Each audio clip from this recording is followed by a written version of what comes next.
እማ እባክሽ እንደዛ አትሁኝ፣ በጣም ቅርብሽ ነኝ እኮ የምሆነው።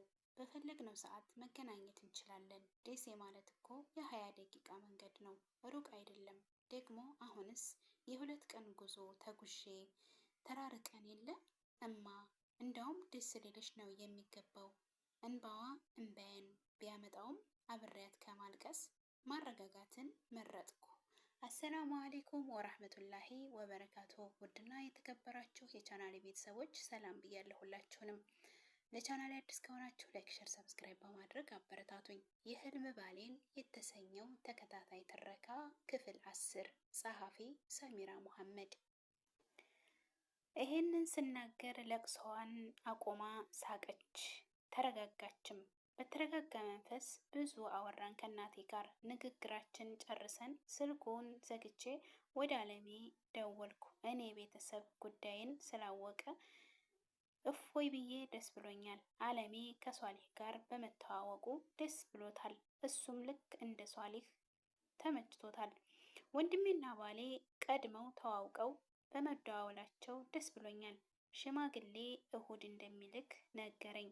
ያው ሰርጉም እኔ ስመለስ ክረምት ላይ ነው የሚሆነው። አለሜ ሐምሌ ውስጥ እንዲሆን ይፈልጋል።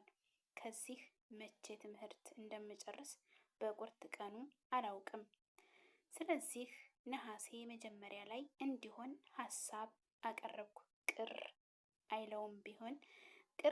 እያለውም ቢሆን ተስማማን።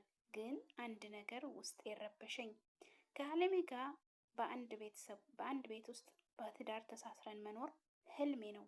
ግን ትምህርቴስ ከተጋባን በኋላ ልማር ነው ወይስ ተጋብተን ተለያይተን ልማር? ከተጋባን በኋላ እንኳን ለአመታት ለቀናት ልለየው አልፈልግም። ሁሌም አብሬው መሆን ነው ፍላጎቴ። ጧት ከእንቅልፌ ስነቃ እይታ የመጀመሪያ አለሜ እንደሆነልኝ ነው ምኞቴ። የትዳር ትርጉሙ እኔ እስካገባኝ ድረስ በአንድ ጣሪያ ስር ተሰብስቦ አንዳቸው ለአንዳቸው መኖር ማለት ተራርቆ ትዳርን ለኔ አይዋጥልኝም። ስለዚህ ያሳሰበኝን ጉዳይም ነገርኩት። በጭራሽ ትምህርት ማቆም ብሎ ነገር የለም። እዚህ ያለውን ነገር እኔ አስጨርሳለሁ። አንቺ ከዚያ ዝውውር ሞልተሽ ግሬድ ሪፖርትሽን ይዘሽ መተሽ 2ኛ ዓመት እዚህ ወሎ ዩኒቨርሲቲ ትጀምሪያለሽ። ይህንን ሲለኝ ደስታዬ ወደር አጣ። ትልቅ ሸክም ቀለለኝ። እረ ይቻላል ማለት ነው ዝውውር? በጣም ደስ ይላል። አዎ ይቻላል ሁቢ። በቃ ሱቅ ልዘጋ ነው። ቤት ገብቼ በደንብ እናወራለን። እሺ? እወድሻለሁ የኔ ንግስት። እሺ እኔም እወድሃለሁ። ቻው። ስልኩ ከተዘጋ በኋላ በሀሳብ ባህር ሰምጬ ጠፋሁ። በህይወታችን ውስጥ ወሳኝ የሆነ ሰው ሲኖር ህይወት ቀላል ያደርግልናል። የመኖር ጉጉታችንን ያሻቅባል። ከአለሜ ጋር በሐላል የምንቆራኝበት ቀን በናፍቆት እጠብቃለሁ። ግን ደግሞ አንዱን ቀን የዓመት ያህል ይረዝምብኛል። ቢሆንም ግን ዛሬ አልፎ ነገ የሚለው ቀን ለመድረስ እጓጓለሁ። ምክንያቱም የአንዷን ቀን ማለዳጅ ማግስት ስሟን ከኢክራም ወደ እሙ ሰኪና የሰኪና እናት ብላ አሻሻለችው። የአረፋ በዓል መድረሱ ምክንያት ከ10 ቀን ቀድሞ የሚጾሙ የዙል ሀጅ ጾም ይጀመራልና በዚህ ምክንያት ከአለሜ ጋር ቀን አንደዋወልም። ጾም የዙል ሀጅ 7ኛውን ቀን ላይ አንድ ደህንነት የመንግስት ተላላኪ ወደ ሱቁ መጥቶ በፊት ከመስጂድ አትጠፋም ነበር በጁምዓ ሶላት አሁን ለምን ቀረ አለው። ምን አገባ? ስግዴት ለአላህ እንጂ ለማንም አይደለም።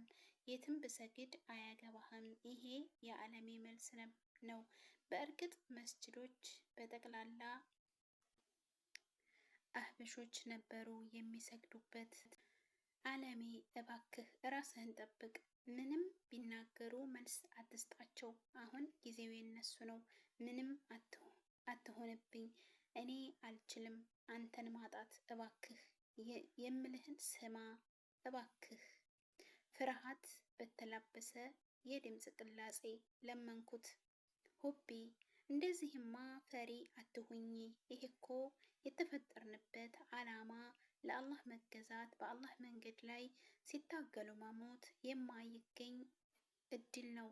በአቂዳ ጉዳይ ለሚመጣ ማንኛውም ጉዳይ ወደ ኋላ አላፈገፍግም። ደግሞ አላህ አሳውቆኝ እያለ ህዝቡን ከጥሜት ካላዳንኩኝ የማወቄ ጥቅሙ ምንድን ነው?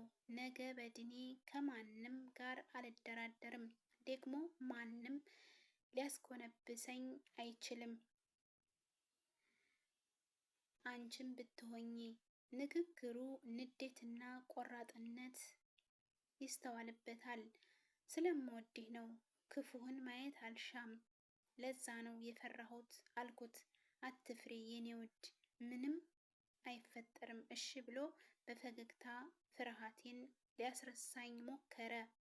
እሺ አልፈራም አልኩኝ በውሸት ውስጤ በፍርሃት እየተናዴ። ስልኩን ዘግቼ በሀሳብ ርቄ ተጓዝኩ። በዚህ አቂዳ ጉዳይ ከሚሴ፣ ባቲ፣ ገርባ፣ ዴጋን፣ ደሴን ጨምሮ የተገረፈና የታሰረ ወጣት እጅግ በጣም ብዙ ነው።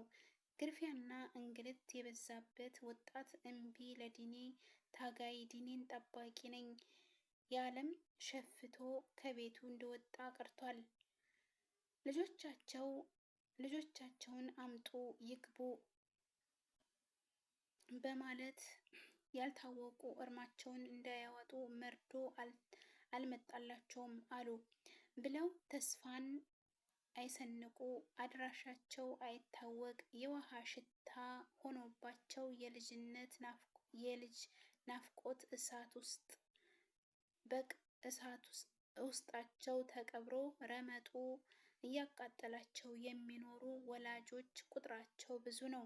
እኔም የዚህ ድባብ ሰለባ የሆነ አንድ የከሚሴ ወጣት ህግን ሳያውቁ ህግ እናስከብራለን በሚሉ ዩኒፎርም ለባሾች ተደብድቦ ደሴ ሆስፒታል ህይወቱ ስታልፍ በአይኔ አይቻለሁ። ይህንን ሳስታውስ ልቤ መምታቷን ታቆማለች መሰለኝ። ሰውነቴን መንቀጥቀጥ ጀመረ። እንባዬ ያለማቋረጥ ይፈሳል። ለምን ዛሬ እይታቸውን ወደ ዓለሜ አረጉ? ምን እያቀዱበት ነው? ምን ሊያደርጉት አሰቡ? ይህንን ሳውጠነጥን ጉልበቴን ብርክ ያዘኝ። ማሰብ ማቆም ፈለግኩ ግን አልቻልኩም። በጭንቀት ስባዝን የፈጅር አዛን የሰላት ጥሪ ድምፅ ሰማሁ። ተነስቼ ከሰገድኩ በኋላ እጆችን ከፍ አድርጌ አላህን ተማጸንኩ። ዓለሜን ከተንኮለኞች ሴራ ጠብቅልኝ፣ ካንተ ውጭ ማንም የለኝም ብዬ ወደ ጌታዬ የድረስልኝ ጥሬን አስተጋባሁ። ጠዋት ክላስ ነበረ። ወደ ክላስ ሄድኩኝ፣ ግን ተረጋግቼ መማር አልቻልኩም። ዓለሜን አስረው ሲገርፉት ይታየኛል። አይኔ በእንባ ይሸፈናል። ለምን ክላስ እንደተቀመጥኩ አልገባኝም። ምን እየተባለ እንደሆነ አልሰማም። ደንዝዣለሁ። ከክላስ እንደወጣሁ ደወልኩ። ጾም እስከመጨረስ ቀን ላናወራ ተስማምተናል፣ ግን አላስቻለኝም። ደህንነቱ ያሳስበኛል። ደወልኩለት። ማታ የነገረኝን ጉዳይ አስጨንቆኝ እንደሆነ ገና ሳልናገረው ገብቶታል። ሁቢ ምንም እኮ የሚያስጨንቅ ነገር የለም። ሁሉም ነገር ሰላም ነው። እኔን አንቺን እንደምታስቢው ሊያስሩኝ ቢፈልጉ ያኔ ገና በጅምሩ ያስሩኝ ነበረ። ያው አንዳንድ ጉረኛ ሰው አለ አይደለ?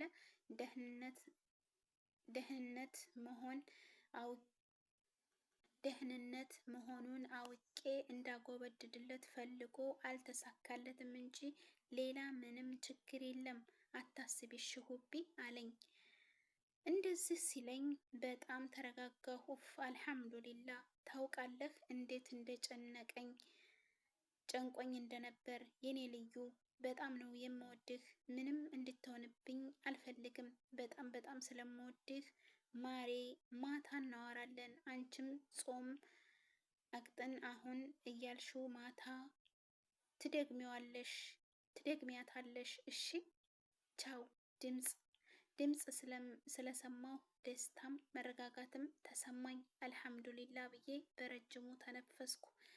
ማታ እቤት ስንገባ ደወለልኝ። ቤት ገባሁ ሲለኝ የት ቤት ብዬ ጠየቅኩት። ማለት የፈለግኩት ቤተሰቦቹ ጋር ወይንስ የተከራየኸው መሆኑን ገብቶታል። አይ ቤተሰብ ጋር ነው። እኔ ብቻዬን መኖር አልለመድኩም፣ ይጨንቀኛል። አንቺ ስትመጭልኝ አብረን ነው አዲሱ ቤታችን ምንገባው። አንቺ ካዘዝሽኝ ግን ትዕዛዝሽን እፈጽማለሁ አለኝ። ንግግሩ አስፈነደቀኝ።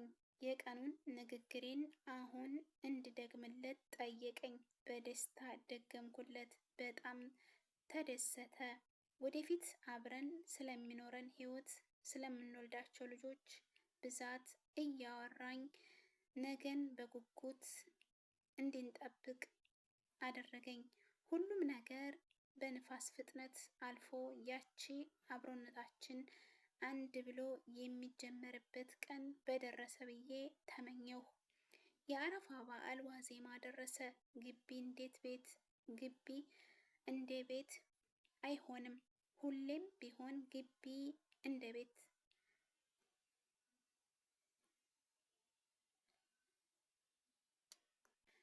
ሁሌም ቢሆን ግቢ አንድ አይነት ነገር ነው። ከምግብ ውጭ ሌላ ምንም ተጨማሪ ዝግጅት የለም።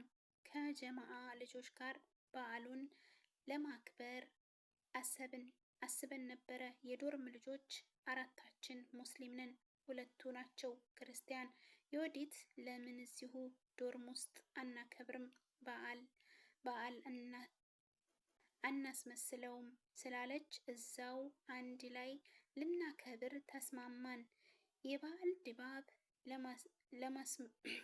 ድባብ ለማስፈን ዶርማችን ውስጥ ተፍ ብለን የአቅማችንን በማድረግ በቃ በዓል ነው ብለን እራሳችንን አሳመንን። ምሽቱ ለዘመድ ጓደኞች ቅድሚያ የእንኳን አደረሳችሁ መልእክት አስተላለፍኩ። ጧት የሱብሂ ሰላት አዛን ጥሪ አስከትሎ በዛውም ሳይቆይ ለበይክ አላሁመ ለበይክ ለሸሪከ ለበይክ ኢነል ሐምዱሊላህ ሀቢብቲ የዓለም የጽሑፍ መልእክት ነበረ። አንብቤ እንደጨረስኩ ደወልኩለት። የአረፋ ሰላት ቶሎ ነው የሚሰገደው፣ ምክንያቱም እርድ ከስግደት በኋላ ስለሆነ። ሀቢብቲ ከሰገዳ እንድተመለስኩ እደውልልሻለሁ። አርፍጄባቸው እየደወሉ አጨናነቁኝ። አሁን መደወል አቆሙ። ሰለቻቸው መሰለኝ አለኝ። እረ አታስጠብቃቸው፣ በቃ ቶሎ ሄድላቸው። የት ነው የምትገናኙት? ቧንቧ ውሃ ሙስጤ ጋር ነው የምንገናኘው። ቧንቧ ውሃ ቅርብ ነው። የኢድ ሶላት የሚሰገደው ካራጎቱ ወይንም ፉርቃን መስጂድ ስለሆነ ሙስጤ ጋር ቤተሰቦች